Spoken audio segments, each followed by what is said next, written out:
Hello, everyone, and welcome to Compassionate Conversations. I'm Tanys Coughlan from My Place Home Care, and I'm joined by my beautiful co-host, Heidi Gagne, also from My Place Home Care. And we have a wonderful guest today, Meg Stickl from AIM Fitness. We are talking about injury prevention and how better to do that than by talking about fitness. That's right. So, Meg, tell us a little bit about what you do and what your focus is. Thanks, ladies, for having me on today. Great to chat about this topic. So I've been in the fitness industry for about close to 20 years. I started way back in the day and used to work part-time and started my business and moved into full-time fitness 13 years ago. And I've always worked with older adults and adults 50 plus. This is a huge passion of mine. And what I love about working with the older population is they're really motivated for reasons that the other ages just aren't. Big motivators for them is, they want to keep up with their grandkids. They want to live in their homes as long as possible. They want to prevent falls from happening. So every day I talk to people who have either had a bad injury and are trying to recover from it with our services. Or they're wanting to maintain their independence and their strength as long as possible. So my team and I at AIM Fitness provide in-home personal training. So we go to people's homes in the Ottawa area and we work one-on-one and help people build up that strength, improve their balance with really simple but effective exercises. And we really cater it to each individual person. And then we also offer online services. So if someone lives outside of Ottawa, we can work one-on-one with you. And then we also have an online fitness membership where you can follow along with over 200 exercise videos that I lead people through with a special focus on osteoporosis and arthritis and hip and knee replacement. Excellent. Awesome. That's amazing. So today we are talking about injury prevention because July is Injury Prevention Awareness Month. So I did a little bit of research and I have created an infographic that will be available on our website in a couple of weeks. And the source is from parachute.ca. So parachute.ca was actually founded in 2012 through an amalgamation of 4 charities in the injury prevention field. And they have become a leader in injury prevention. So great website. Highly recommend if you're interested in looking at some more options, like at how to prevent injuries. So these are the top 5 injuries, causes of injuries in Canada. The stats are from 2018. So who knows what, it was a large study. So top 1 is falls. Second is suicide or self-harm. Third is unintentional poisoning. 4th is unintentional injuries. And 5th is transportation incidents.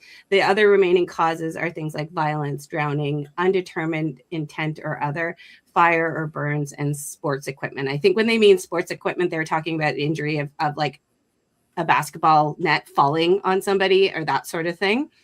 But I really wanted to highlight, so we did... we took the stats for all ages versus 65 plus. So we always talk about falls are some of the worst injuries for seniors, especially. As you can see with the numbers, I mean, the number of emergency visits in 2018 out of all of Canada was just under 1.5 million visits. And just under 425,000 of that were seniors 65 plus. So it's a huge percentage of the people that are visiting the emergency room and everything like that. And I mean, the deaths are astronomical when it comes to seniors as well. I mean, what are we looking at? Difference of 800 versus, like the falls can lead to death for seniors. And that is something that is very scary to think, that you could trip down the stairs or something and it can snowball into so much more. So I just wanted to highlight this. And I mean, we're also looking at, so there's falls, but then there's other unintentional injuries as well, which again, is quite a large percentage for seniors with the death and hospitalizations for unintentional injuries. Then, of course, we have the terrible transportation incidents, and we know what it's like driving in pretty much any major highway. The speeds are astronomical, so that's kind of scary to think about as well. But this is just a little bit of information about the injuries that can occur and how many there are. There's so many injuries. So, yeah, I think it's so great that you show these numbers. It's really important for people to see that. The visual, like I was really surprised when I was reading about the deaths, especially. Like that's out of all deaths caused by falls, that's a huge percentage. I did not do the math, what the percentage is, but yeah, it's a scary number. Wow. So and Meg is amazing and will give us some great ideas and thoughts on how to prevent falls for seniors. So we can. Yeah. Something I want to chat and mention first is because I talk about fall prevention all the time. It's such a great topic. But a lot of people often stop moving their bodies once they've had a fall, or maybe they know of someone who's had a bad fall. So they think, okay, if I sit in my chair, if I stay on my couch, and if I don't move, especially in the winter when it's icy and slippery, I'm going to be safer. But what happens is we lose our muscle mass really, really quickly when we're immobile and we don't exercise. So I've seen many people decline in their health and in their strength and actually have more falls because they're trying to be safe and trying not to leave the house and not going to an exercise class or not going for a walk with their friends. So it can be the slippery slope, literally and figuratively, where danger can happen and those falls can happen. So the best thing to notice is if you are afraid of falling, think about how you can be proactive instead. How can I move my body more? How can I develop a plan to strengthen my legs and strengthen my core so that you end up feeling more confident when you go for walks instead of being fearful of falling? So I think fear becomes a big factor. It does. Right? It is one of the main reasons for people is the fear of falling. They're going to not do anything. Yeah, and then it's they a huge fall concern. more. Yeah, and really the best defense against falls is having a strong body and exercising and training yourself to be able to turn quickly, to move from side to side, shifting your weight and really building up that confidence that, okay, if something did happen, I would be able to catch myself. But then also falls sometimes are inevitable. We know that, this morning I tripped over a blanket that was on the floor and I was able to catch myself. I didn't fall. But I thought, oh my goodness, this would have been a really silly reason to fall. A blanket is right in front of me and I didn't even look where I was going. So there's so many reasons that people can fall. Often it is due to tripping or going up and down the stairs really quick. Other times it's rushing to answer a phone that's ringing. Or running to the bathroom. Running to the bathroom. That could be a big one, especially for seniors as well. Yeah. You're rushing to the washroom. Yeah. And you can hurt yourself. And then that's even more embarrassing, right? Because you fall and hurt yourself because I needed to go pee. That's hard to admit. It is. And often people don't want to admit that they've had a fall because they do feel really embarrassed. They think, oh, like, how old am I? I shouldn't be falling. And especially if it does lead to an injury. Often it is broken bones, the wrist, hips, knees, shoulders. Those are all areas that often become quite injured, or it's bruising. I know a woman who came to one of my fitness classes and she wears glasses and she had fallen face first on the pavement and you could see the bruising right around her eyes. And she was really embarrassed to come, but she's like, oh, I can't miss my exercise class. I feel stiff and sore, but other than that, no broken bones, luckily. But it looked so painful. Felt so bad for her. Yeah. My mother-in-law had a fall recently on the way to a restaurant, and yeah, her face got all scratched up because she didn't have she's not as quick to put her arms out. Right. Right. Her reaction time is a lot slower. Now she also has vision problems. So it was just, I was like, oh my God. When I heard, because she lives a couple hours from us, when I heard though, I mean, I've seen the stats. I've talked to people, like in this industry, I know the effects of that. And I was just like, oh my gosh, is she okay? She was out of the hospital. So she was an emergency room visit, but she's okay. And now she's getting a walker. And I'm like, okay, thank you. Because she didn't have any kind of aid. So my mother-in-law is wonderful, and I am so happy she is not afraid to get that kind of help to improve her life, which is, she is an inspiration for a lot of people that way, is do that. Do what you can to continue to live your life to the fullest. Yeah. No, that's it. It's really important. It's really important, but it's a big step for a lot of people to use a cane or to use walking poles or to use a walker. Because often I find that most people I work with who are in their 70s to 90s or older, they don't see themselves as old, and they don't want to appear old by using an assistive device. But really, it is the best thing to help you, especially if you are, if it's harder for you to see, or you're finding that you've had an injury, your hips aren't as flexible as they were.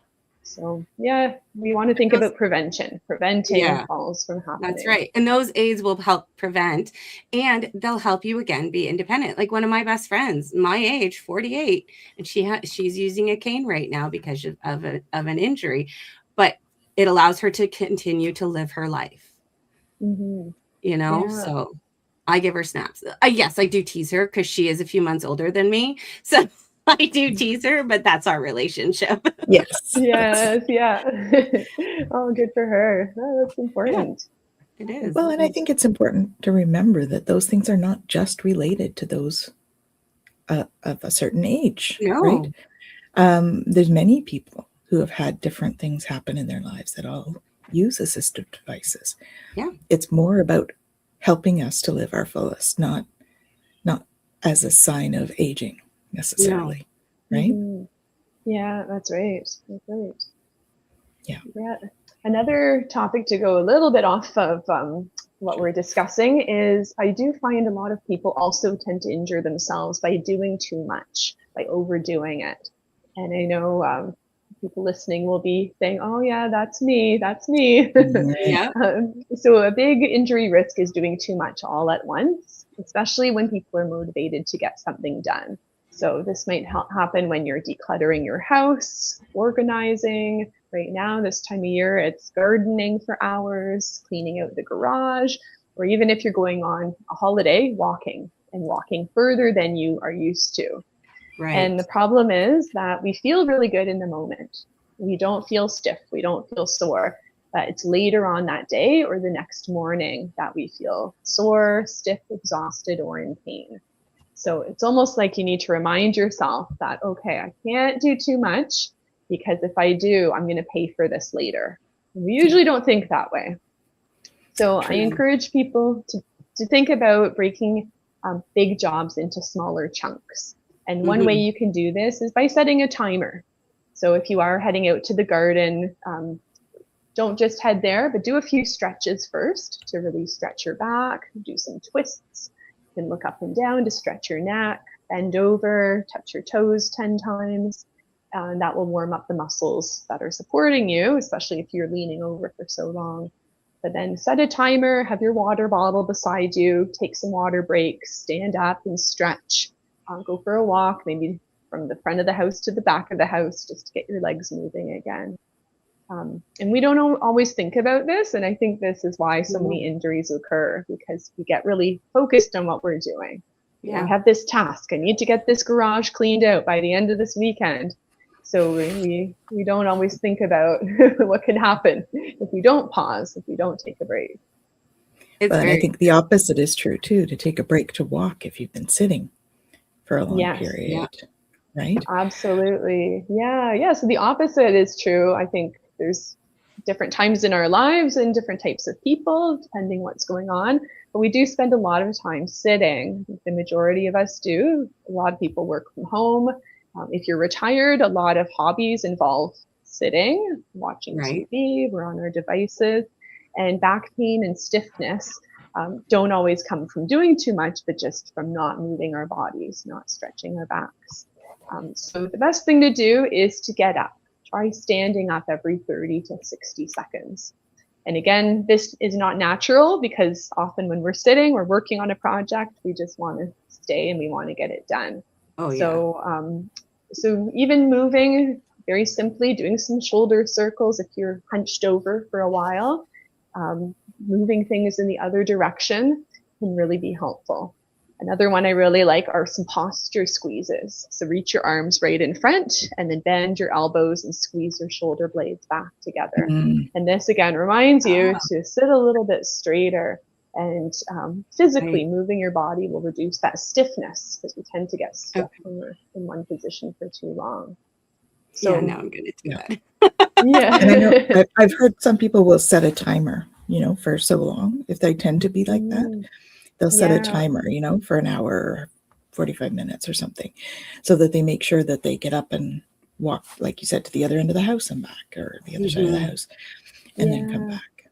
Oh, it's helpful. And another thing that's really helpful is having water beside you and drinking lots of it, because then you'll have to get up to go to the bathroom, which is not a bad thing. But instead of just going, that's some of my main exercises, that and taking care of my dog, getting up and yelling at her to stop barking outside. Those are the two things that I do, honestly, in a work day, is get up and yell at my dog out the window because she likes to bark at people walking by, and going to the bathroom. That's my exercise.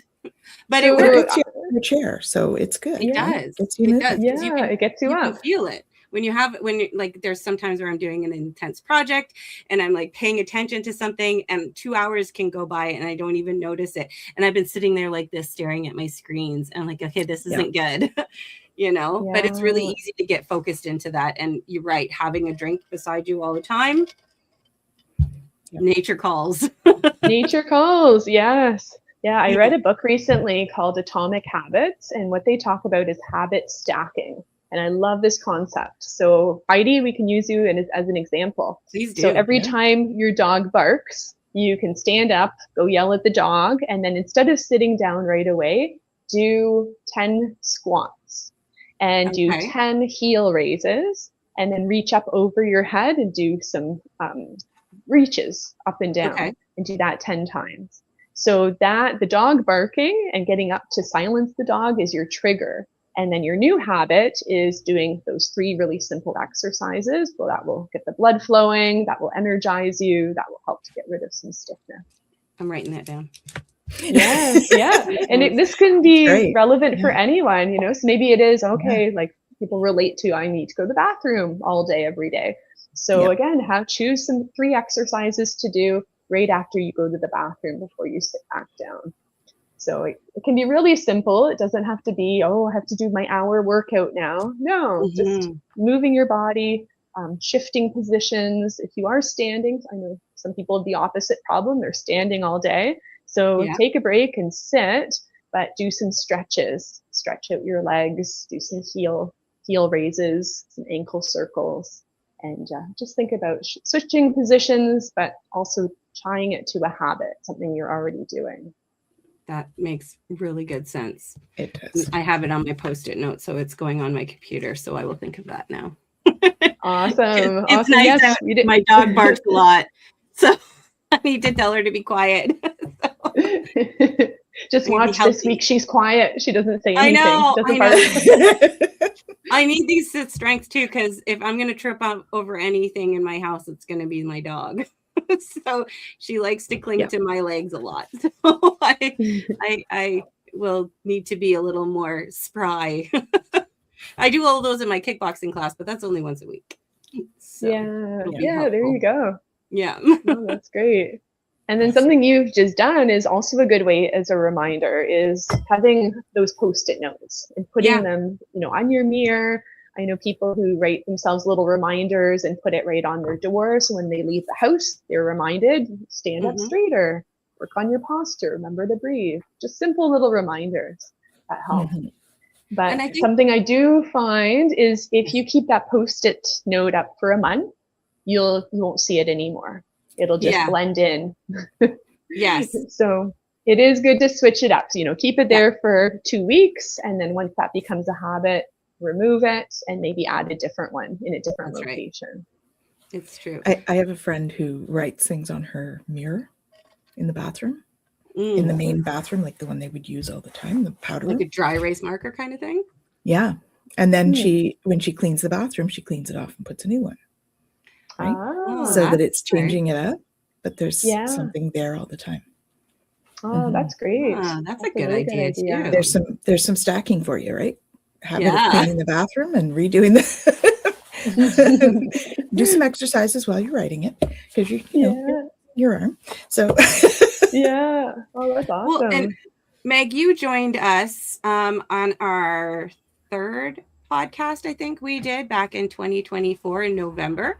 I do remember you were talking about habit stacking, but while you're making your morning coffee, while you're waiting for your coffee to drip, then you can do a couple of like the heel elevations. You can do a few stretches while you're waiting for your coffee, and that's also a really great time for you to build that habit when you're waiting for your coffee to brew, or if you're standing in front of the fridge trying to decide what you're going to make for dinner. You can do a couple of those stretches while you're standing there trying to figure out what to make for dinner, and take that opportunity to maintain your health and vitality as well. So I still think about that, and that was like almost 2 years ago. So just so you know. Oh, that's awesome. That's awesome. It's one of those things that just stuck in my head. Me too. I do that as well. I'll often just get up so your shoulders are sore. So I'll be sitting and doing the whole shoulders thing while I'm waiting for coffee. Yeah, I think for so many of us, we just believe that we really have to exercise for an hour or it doesn't count. Yeah. And I feel like my mission on earth is to let people know that 10 minutes, even 5 minutes of movement can really make a difference. And, I'm moving my body a lot more in a different ways these days because I have a little 1-year-old who's on the move. Oh, so, you're busy. So I've been, congratulations. Yes, I've been learning how to exercise with a baby. And one of the ways is I'll strap him into the carrier. So I'll either put him on my back or on my front, and I'll do different exercises in front of a mirror because he's so happy to see himself in the mirror. He'll just laugh and giggle. Yeah. So I feel like at every season of life, you have to kind of tweak your exercise routine. And, my workouts with him are not an hour because no way will he be happy for an hour, but we fit in 10, 15 minutes. I'll put on some loud music, I'll dance, and he just loves that. So do you find that when you have the carrier in front or back, do you have to then adjust how you balance things? Because would that sometimes hurt other parts of your body? Like how do you know when you're carrying something to do those motions? Yeah, for sure. Well, he's about 20 pounds. So I have had to adjust. Now I've got a really good carrier that doesn't give me any back pain, but I had to go through about 3 different ones to find that. So So I think it's all about adjusting. He loves to grab things. So if I'm lifting weights, I have to bring my arms a little wider so he doesn't interfere. Try to grab them. Yeah. And then, of course, preventing injury, talking about this, if I'm lowering him down, if I'm, holding something, lifting weights, for example, I want to make sure that my posture is really good. So my shoulders are back. I have my knees slightly bent if I'm standing for a long time. Because, when we're holding something, whether it's a child or whether it's bags or a heavy purse, sometimes we don't realize how heavy our purses are. Oftentimes we'll stand with our, towards one hip, kind of shift a bit to the side, and that can put pressure on the hips or on the knees. So that's another thing to think about is if you are standing for a long period of time is stagger your legs. So have one leg slightly in front of the other. Keep your knees soft instead of locking your knees. That would be make things a lot more comfortable for you. And so maybe that's waiting in line at the grocery store, at an outdoor concert, standing for a while. Again, in the garden, if you're reaching and twisting. Yeah, I find I injured myself. I wrenched my lower back when my daughter was about 3, and I was turning to put her on the toilet in a campground. And I thought my feet were going to twist with my body. Totally didn't. And I had her weight and everything. And I was out I couldn't stand, sit, lie down, nothing. I think there was a slight inclined position that I could be in. And then I only felt a little bit of pain, but that was 15 years ago and I still have that. So I find that standing up straight, especially on concrete, is really painful for my lower back. So I do the automatic baby sway. Like that rocking motion you do if you're a parent or constantly carrying after kids. It's just like that natural sway that you had for years and years. And I still do that. And that helps me alleviate, especially if I'm on like really hard surface.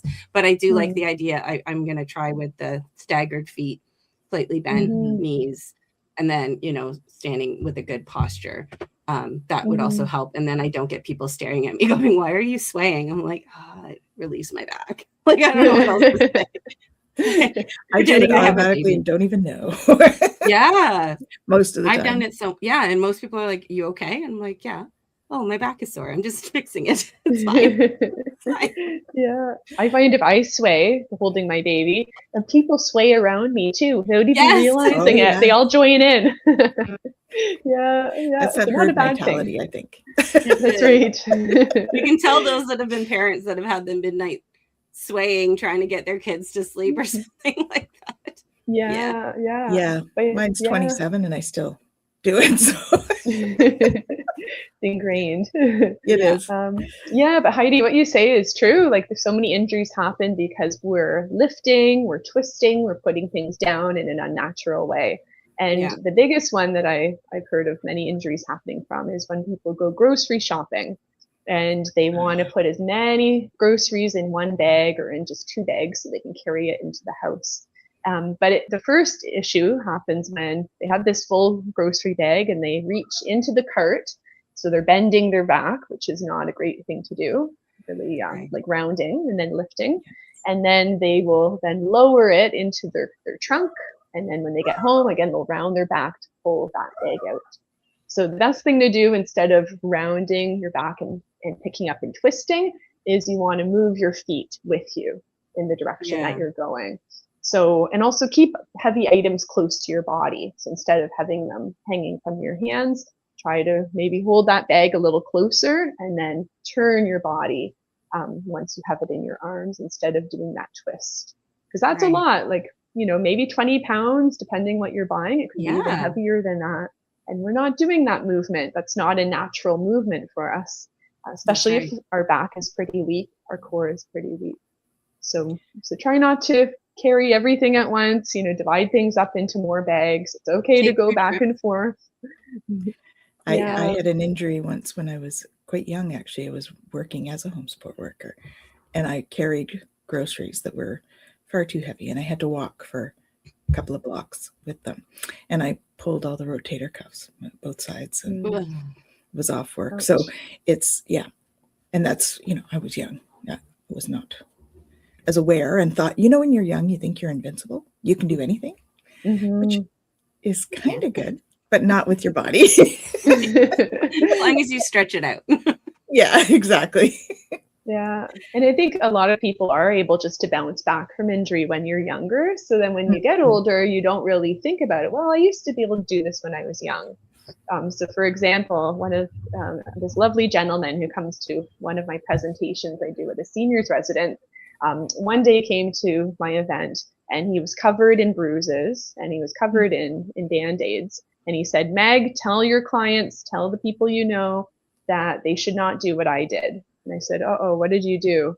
He said, well, I had this big box up at the top of the closet and I decided not to wait for my kids, but instead to climb onto the chair and get it myself.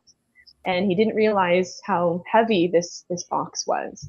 So he ended up grabbing it, no problem, but then he toppled backwards because it was heavier. He wasn't expecting it. So he fell off the chair. Luckily, he didn't have any broken bones, but he was all bruised, and he was really embarrassed, but also mad at himself, because he said, I could have prevented this. I didn't have to get that box that day, but I didn't want to wait. So I think a lot of injuries also can happen when we do things that we know we're not supposed to do, and we don't ask for help. And so that is like reaching for something on a top shelf. Luckily, I've had clients who have asked me for help, so I have changed many light bulbs in my day. Always happy to do that. I've also gone down to many people's basements to grab, a certain box or a bag that they want, because they have a hard time doing stairs, and lifting a heavy box is just out of the question for them. But something I know from talking with younger people and neighbors is that people are very happy to help. So if you are in this situation where you think, I can't lift this heavy box from downstairs, I just can't do it on my own, ask your kid, ask a neighbor, ask somebody, and I'm sure they'd be more than happy to help you, because it is really not worth the risk. It's worth asking. I do it a lot at the grocery store for people. I'm taller, so I do a lot of reaching. Like, I can get to if an item is way at the back, I can do that, because I've seen older women, older than me, trying to grab something, and I'm like, okay, this is ending badly. Can I help? Can I please help you? Like, is there anything I can do to help? Because it is terrifying to see that when you're in a store too, and it's a stranger and you don't know, but other people are afraid to ask. I've asked people that are shorter than me, hey, can you grab that down there? Because I'm going to have to do this squat and contort thing to be able to reach it, just because I'm taller. So, yeah. Right. And I find ways, right? Yeah, it really does. And I find squatting, I used to be able to do, like squat right down with my knees up. And when I would garden, I would squat like that. And then I would kind of do like that crab walk shuffle. I have since learned that I can no longer do that because usually when I'm gardening, that's the way you do. So you don't have to stand up and the last few years I've discovered that I cannot do the crab walk anymore. No, nope. Yeah, it is not a good idea. Well, it's good to figure that out before you try it, and then you get stuck.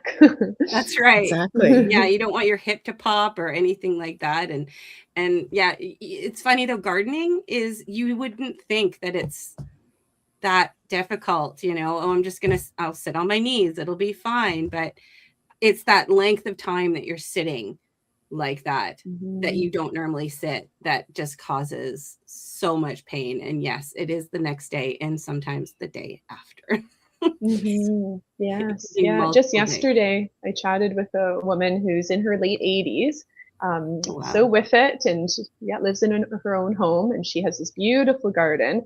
And she was saying that she's had chronic back pain for many, many, many years. She's also been a gardener for many, many, many years.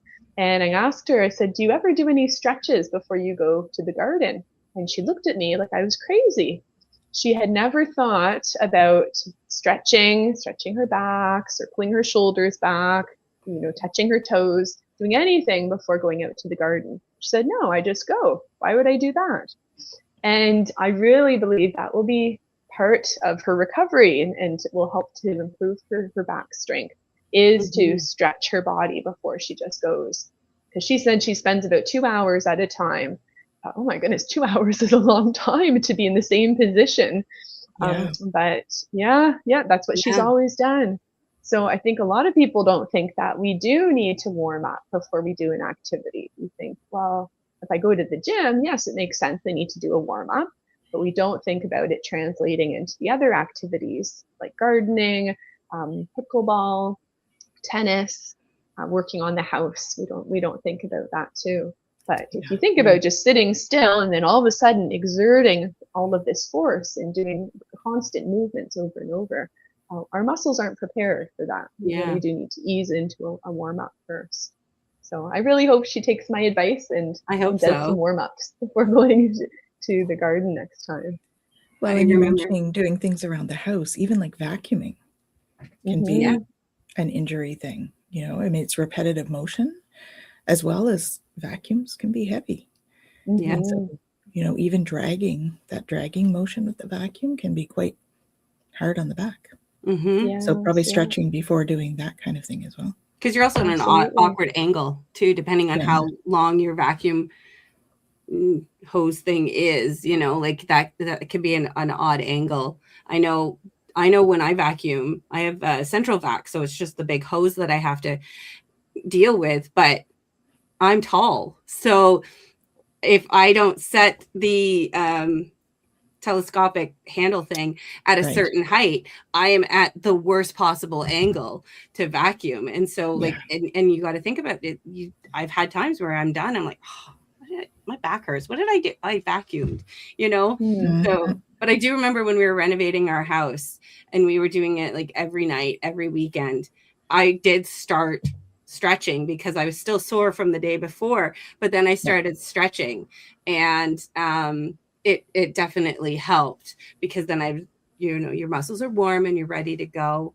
And, you know, we still hurt ourselves when we were doing certain things, but, you know, holding drywall up is heavy. So, you know, but at least some stretches would help. And then we went to Hawaii for a period of time. And about 6 months prior, I started, because I knew we were going to do walking. I knew we were going to climb a volcano, and I was not going to miss that at all. So I actually started, you know, conditioning myself, and I did 15 minutes on the treadmill every day. And I did some stretches, and I remember feeling like it's not like I lost weight. You know, I didn't suddenly get a toned belly for 6 months of doing that. But I remember walking all over a lavender field and not going, you know, and it was nice, because before that, if I'd gone for a 20, 30-minute walk, I probably would have been huffing and puffing. And I didn't, because I was doing what I should be doing and conditioning my body with only 15 minutes a day. That's awesome. Yes. Yeah. No, it's so good. I find a lot of people are motivated to exercise when they have a big trip coming up that they're preparing for. So so my team and I have worked with many clients who say, okay, in 6 months, I'm going to hike the El Camino Trail. And I know I can't keep up with my friends who are going as well. So I need to do something. So I find that can be a big motivator. So whether it's walking on a treadmill, going for walks more often, especially up steep hills in the neighborhood. And then along with that, also strengthening your legs. So doing squats, doing some lunges, heel raises, which we've talked about already. And those can be done, you know, all in one shot. So you can do a nice workout for about 30 minutes. That can really help strengthen your legs. Or like we talked about earlier, fit it in during the day. So when you're in the kitchen, unloading the dishwasher, do a few squats instead of bending over and keeping your legs straight. So there's a lot that we can do, but I find having a goal, especially if it is a trip, like that is such a good motivator. It was. Huge. Like I think I should go on another trip so I can be motivated. Yeah, that's a great idea. I was thinking, okay, where can I plan a trip to be motivated? Maybe I can go to Europe and walk all over Europe. So that sounds good. You need to spread that out. Too. Another woman I know, she's also in her 80s. She works with one of my trainers, Michelle, and she reached out and said, I need a personal trainer because all my family lives on the West Coast, and I go and visit them every year.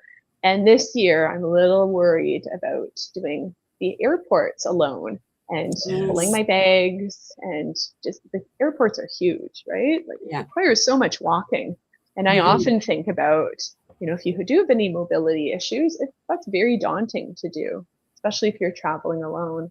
So this woman had a goal. She said, okay, I've got 4 months to get into shape. And I also want to be able to lift my bags up overhead so that I don't have to ask anyone to help me. That was her big goal. Right. So Michelle had her grab her luggage and practice lifting it up over her head, and started with it completely empty. But it was that motion. It was building that confidence and preparing her muscles so that it wasn't never done this before. Can I do it? But this woman was prepared. So she sent us a lovely email once she arrived. Her kids noticed how much stronger she was. And then she was so proud of herself for being able to do that, to travel there and back and no issues, no pain, and just confidence and a good visit. That's amazing. Yeah. So it's inspiring, any age we can improve our strength too. I mentioned a few people in their 80s, so it is amazing how, you don't have to hold yourself back just because you're at a certain age, or just because you've seen a lot of your friends stop traveling. You can still go and you can still partake in those activities that you enjoy. Right. Never too late for strengthening. No, not at all. And continuing. I mean, I should have continued after, because I was really diligent. Like I had a calendar and I was tracking everything. And then the trip occurred, and then suddenly I'm like, no, I'm done. I don't need to do it so diligently. But I stopped doing kickboxing for about, I think it was maybe 3 months. And then when I went back, I'm like, oh my gosh, I've been doing kickboxing for about 8 or 9 years now. And then I took like that short a period of time off, and I basically had to start all over again. I was like, oh, because I was getting to the point where I could do a decent side split. Like I was feeling comfortable and everything. I've never been able to touch my toes. I have very long legs and a shorter torso, so it's always been a struggle, but I was almost touching my toes, and now I'm back to like, okay, I could just I can kind of see them, but I'm working on it, and I've gone back now for I've been doing it since January, and I'm starting to feel a little more confident. I'm kind of getting back to where I was, which is nice. But yeah, it's you lose it so quickly. You do. And that's so hard for people. It's really discouraging, especially if there's been an injury, like we're talking about today, that can hold people back. And then, oftentimes when people do have an injury, they will stop their exercise program. And what I teach people in my membership, especially, is that if you have an injury to your lower body, well, there's no reason why you can't keep exercising your upper body and adapt. Right. Yes. So you don't have to stop completely, because often then that just leads to, your mental health deteriorating, not feeling as good. You were really capable and able to do so much, feeling strong. And then this injury now has impacted all of that. You have to start over completely from scratch. So there's one woman I'm thinking of. She's been a really diligent exerciser, and she's had shingles at one point. She had some other major health issues that really could have caused her to stop, but she didn't. She still did her stretches. She did her upper body when she had a knee issue. And she said, you know what, I've come too far that I'm not going to just stop. So I think that's really inspiring too. And a good way to think about our fitness routine, that it doesn't have to pause and stop completely. Yeah, that it can change instead. It can change. Yes. So I remember you were at the health fair show in Canada for the Canada Senior Council. It was about 2 years ago, and you did a presentation. One of the presentations was on fall prevention, but you had also talked about how do you get up once you've fallen. So I was wondering if we could kind of talk about that, because falls are going to happen. So sometimes we can't prevent it, but how can we prevent it from becoming worse when we've fallen and we need to get up?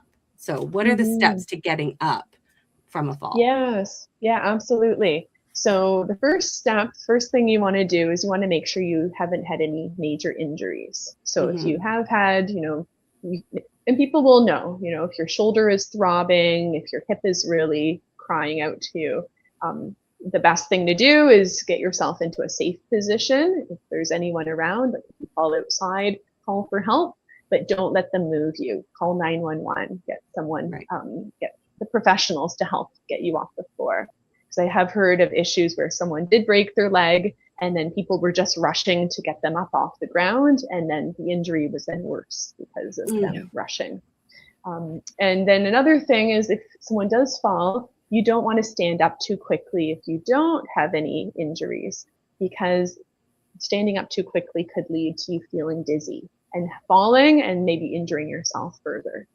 So the best thing to do is to roll if you're able to roll, or just stay where you are first to just assess, okay, Can I move my head side to side? Can I move my shoulders? Can I wiggle my fingers and my toes? Can I bend my knees and wiggle my hips? And if everything's fine, then you can roll onto your side. And moving onto your side is a good starting spot. And I would always say roll onto the stronger side. So if you had a hip or knee replacement, have that side up. So that way you're not putting too much pressure on your knee or hip once you get up. And then once you're lying on your side, you can push yourself up. So you're seated, kind of in a half seated position. And then you can look around for some stable furniture. So if you're on a chair, I think most of us are on chairs, maybe with wheels, but hopefully not. Push that chair against a wall if it's going to move at all. Because another problem can be using furniture that's not stable. And then you're halfway up and then you might fall down again. So push a chair against the wall, or if there's a couch, just make sure it's not going to budge as you get up. And then from here, you can move onto your hands and knees. I know a lot of people don't like going on their knees. It can put a lot of pressure on their knees and sometimes be painful. So what you can do is grab either a blanket. If you're wearing a sweater, you can take your sweater off, pillow, and put it under your knees. So that way you can kneel. And then from that position, you'll place your hands on a chair, get one foot under you, the stronger leg, so you can push up, and then just lift yourself up until you're sitting on that chair. So you want to kind of push yourself up and scooch so that your bum sits down on the chair or the couch. And go slowly. Like I said, if you get up too fast, you might get a head rush and then feel dizzy. And so take your time. You might discover another injury that you didn't notice prior because of the position you were in. You might not notice a pain, but as you start to move your body, you might feel something as well. So take your time. Take your time. Yeah. Well, and then no matter what. If you've fallen, you're probably in that fight or flight mode too, right? We tend to get into, because your body reacts to the shock of it. It reacts. Right. So that can certainly create more dizziness and instability as well, right? That's right. Yeah, you'll probably have adrenaline coursing through your body too. So that will give you extra strength that you probably didn't know you had. Often I hear people saying, I don't know how I got up, but I did. And it is that boost of adrenaline. And then once you're seated, the best thing to do, because again, we're not always aware of whether we've hit our head, maybe you have a head injury, maybe there's internal bleeding, maybe you have broken a bone, but you just haven't noticed it yet. Call 911 and always get checked out. If the paramedics come, don't send them away, but make sure that they do take you to the hospital because it is important to get yourself checked out. It's easy to miss things when we're on our own and when we're already feeling vulnerable. Right. Well, and the adrenaline can also mask symptoms. Yeah. Right. So there's, you hear of all sorts of people that have walked on a broken leg because they didn't feel it because the adrenaline was running. Yeah. Yeah. I don't realize you have a neck injury. I had that when I was in a car accident. I hit a tree. My kid was in the car with me in her car seat. And I didn't notice that I felt nothing, no pain, but the adrenaline was definitely coursing through my body because about an hour later, my husband was able to come home from work and I'm sitting there talking to him and I'm just like, he's like, what's wrong? What are you doing? And I said, I don't know, my neck is sore. And he's like, let's process this. Like, how does it feel? And I explained, he's like, okay, we need to go to the hospital because you could have whiplash because I whipped around to look at her. But it was like an hour, 2 hours after the accident. But because I was home, my daughter was okay. And my husband was there. My adrenaline subsided. And then that's when it started to hurt. So you pay attention to these things after the fact too. If you end up not going to the hospital or anything like that, if you think you're fine, but keep an eye on things for the next few hours as well, because that adrenaline will subside and these things will happen and you'll notice. Yeah, that's right. One of my clients had a fall. She was gardening and then all of a sudden she just woke up. She passed out. And it was a huge shock because she was on her own. She lives alone. And so she was able to get herself up and she called a neighbor to take her to the hospital to get checked out, which was really a good thing. because once she arrived, they found out that she was extremely dehydrated, and that was the reason for the fall. So if she hadn't gone in, and if she hadn't been able to get herself up safely, who knows what would have happened. But she was in the hospital for 2 days because she was that dehydrated. Wow. So that can be another reason that people have falls. Sometimes, it is that you just haven't had enough water and your body just can't handle the heat. So it's really good to stay hydrated. Make sure that you're drinking water throughout the day, more than you think that you need. When we're thirsty, that means we're already dehydrated. Yeah. So having more can really maybe prevent a fall from happening too. Well, and so there are some things that there's quite a few factors to falls. This is sourced from the Ottawa Public Health. This one? No, this is just my notes that I wrote. But this is an infographic that I did create on from the Ottawa Public Health Unit as well, from their information on what to do if you fall and when you're alone versus when you're not injured. And then again, they always say afterwards to go visit a healthcare provider to make sure everything is okay. So it's basically what you were saying is when you're alone, to stay calm, don't rush to stand up. Make sure that you're not injured before trying to move. And if you are injured or need help, then you need to try to get help by making loud noise or calling for help or crawling to a phone if you can and calling 911. And then they also mentioned using a personal emergency response system, which is also a great thing to have if you are living alone. And being able to have that, people have it on their smartwatches and stuff like that, which would be great if you live alone. And really, no matter what age you are, having that kind of emergency response to be able to get the help is really smart to have. But then, so they kind of did it. They also state the way you were talking, roll onto your side, rest while your body and blood pressure adjust, and then slowly get onto your hands and knees and crawl to a sturdy chair. And then so they also, it's like you guys know these things. It's so crazy. This is why we have Meg on. Right? Because she's prettier than my infographic. Oh, I'm glad I didn't mess up the order of things. No, you did great. Yeah. It was great. But some of the other reasons for falls, they have things like medication side effects that you might not think about. If you're starting to take a new medication or something, that can cause a fall. Medical conditions, Parkinson's, diabetes, arthritis, kidney disease. You can get lightheaded when and if you have vertigo. And I am suffering from that right now lately, is lightheadedness. I used to get very dizzy when I was younger, but it went away for a while. And now I find that if I'm sitting down and I get up suddenly, I get pretty dizzy. And so now I'm like, okay, I need to stop doing that. I need to get up a little slower, because now if I fall, I'm not going to bounce back as much. So things like that. And speaking of vertigo, one of our viewers has said that as well, that she has had vertigo, balance issues. It keeps her from walking.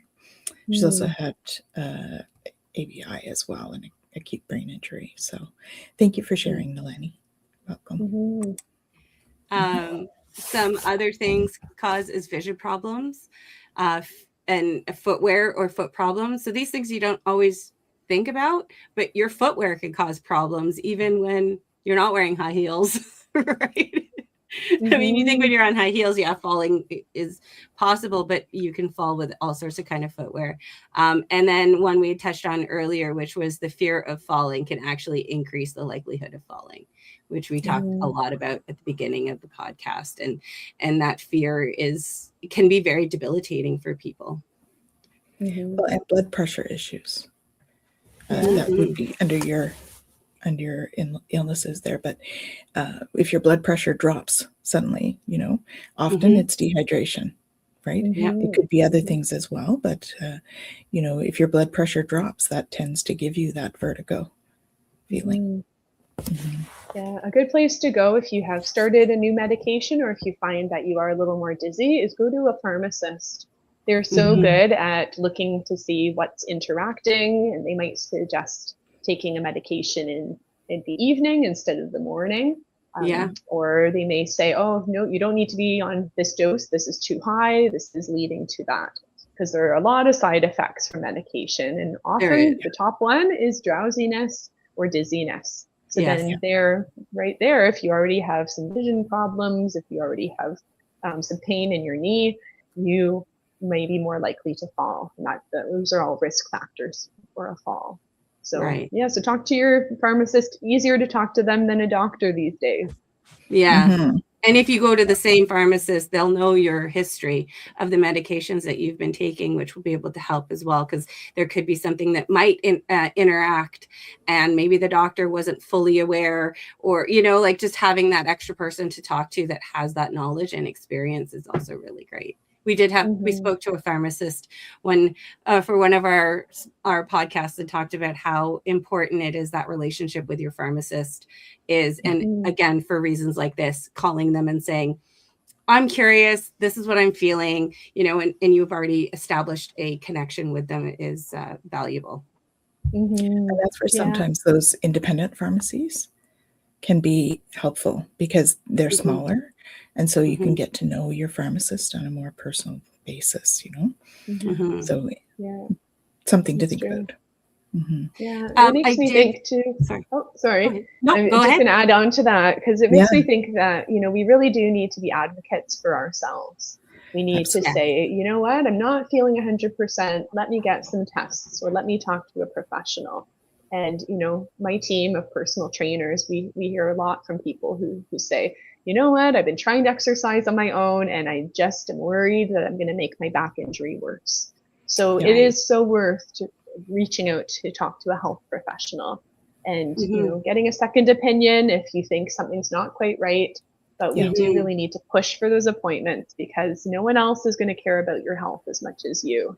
And if you say, you know what, I'm fine, I'm sure it'll improve on its own, it just may not. So, go see a physiotherapist, go see someone else who can really help you. It really is worth it. Yeah. And if you're not comfortable with talking to your health professionals, one, you may have the wrong health professionals, but two, we also have nurse advocates that can do that for you, especially if you're dealing with a complex situation. My Place Home Care has nurse advocates too that will come and help you navigate the system. And terminology and all that kind of thing. Yeah. How many times do you leave and you're like, what was that he said? I don't remember that term. We very rarely get it in writing or anything. So it's helpful to have somebody along with you that can decipher all of that jargon that they use, right? Yeah, that's a wonderful service. That is so important. Yeah. Really important. And it's becoming more and more. I see more and more people are looking for that help, because we are having more and more access to our own test results and looking at all these things, but we don't have the knowledge of what do those mean. And, and I'm unfortunately a very trusting person. So I trust that my healthcare professionals are doing the best for me. But, if I did have something that I was questioning and I wasn't sure about, having somebody to be able to tell me these things. I mean, that's why we go to physiotherapists. That's why we go to fitness instructors and fitness guides. And this is why we go to the people that do this for a living, because you have the knowledge. And, and so you hope to trust them. Well, we know what we don't know. That's the biggest thing, right? I think that's with everything. We don't know what we don't know necessarily. So it's nice to have somebody that you trust that does. That's right. Yeah, it's really important. So. And I think we're going to be posting some infographics on our website, Heidi, right?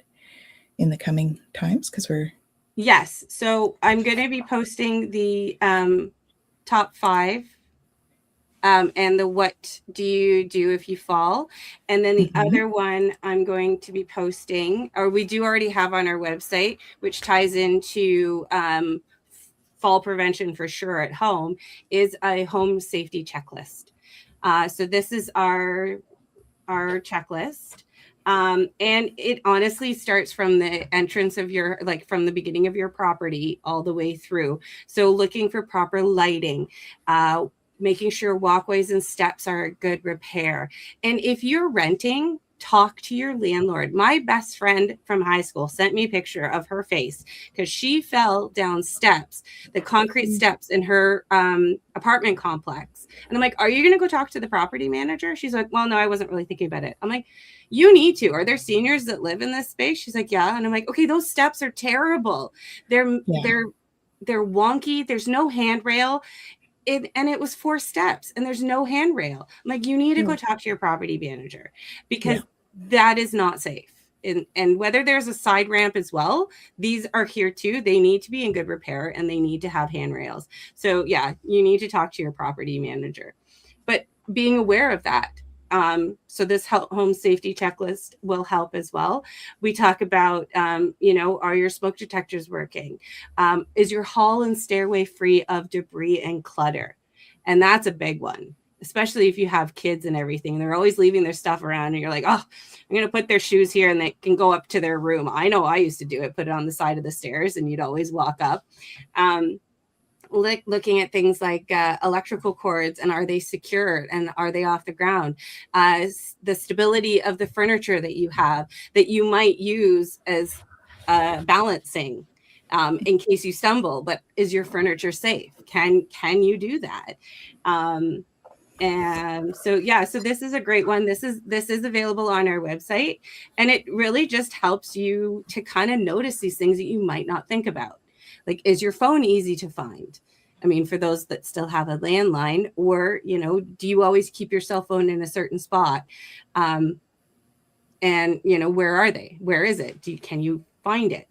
In the kitchen, things like slip-resistant floors, flammable items near a heat source, hot pads, are they too close to a gas stove? Keeping items that are frequently used at eye level or knee level so that you're not reaching up for that really heavy box or coffee maker or something and injuring yourself. Bedroom, like any kind of rugs. Is the bed too high, too low? Can that hurt? Can you fall if you're trying to get into bed? The bathroom, again, we talked about this when Catherine from Build Able was on.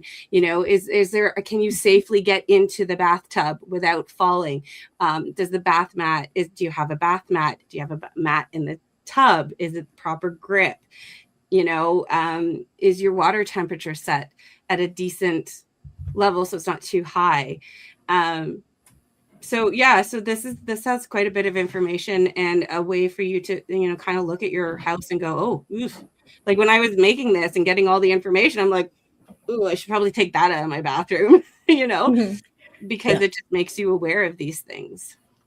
So it's a good way to start thinking about prevention when it comes to that. By doing that, step. Yeah. Mm-hmm. Oh, it's wonderful. And that would be something, if someone is living on their own, you can do that with your family, go from room to room, and especially an able-bodied person who's able to pick up things and, or drill something so it's into the wall and a bit safer.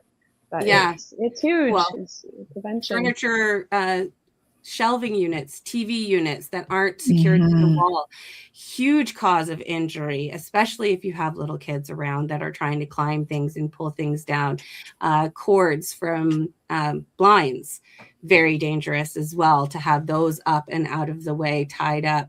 Some of the other things I was reading on the Ottawa Public Health website was things like for kids, socks when they're starting to walk, either bare feet or socks with grips on the bottom. To prevent them from sliding. But I mean, who doesn't like doing the Tom Cruise slide while they're singing and lip syncing, but also dangerous. One other thing I wanted to touch on for injury prevention is the importance of helmets, bike helmets, hockey helmets. And there's different helmets now that are being designed for various activities. And I do want to point out, because I thought this was really, really amazing to hear. They have certified bike helmets now for kids that wear, like, because you're not supposed to wear anything on your head when you're wearing your bike helmet, except like you could do a thin toque, a hijab, or a balaclava. But now they are designing bike helmets for kids that have their hair in a top knot. So I think it's called a patka.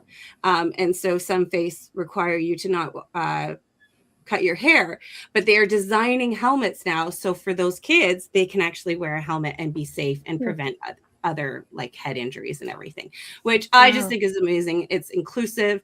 It's ensuring that people are safe and not having to go against their own cultural beliefs. And I think that is an amazing thing to hear. That's amazing. Well, my little one is just learning to walk. And so I found this helmet that is very discreet. So the baby wears the helmet, but it's actually inside of a hat. So that all you see is your kid wearing a little hat. So no one would know that there's a helmet inside. Very, very clever.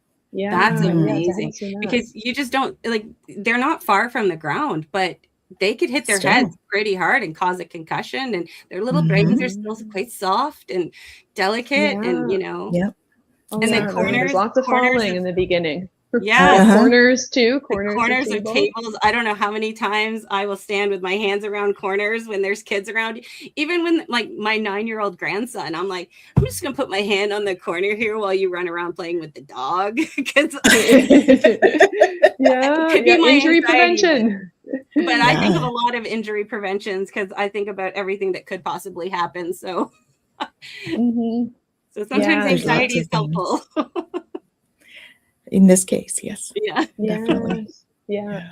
And I don't think it's about being fearful, right? Like, we want to get that message across. It's not about being afraid that, okay, I'm going to fall and I'm going to break my hip and then I'm going to die. Well, no, not necessarily, but it is about being prepared. So really it's about moving your body, strengthening your body, creating a safer home environment so that you can go about your life. You don't have to be living in fear, that you can be prepared for whatever you need to do during that day. Well, we prepare our lives when our children are growing and learning how to walk, and we use, you know, the doorknob covers. We baby proof things. So now we need to kind of think about how can we make our own private space safer and our own bodies. How can we make our own bodies safer as a way to prevent some really, it could be debilitating injuries, life-altering injuries.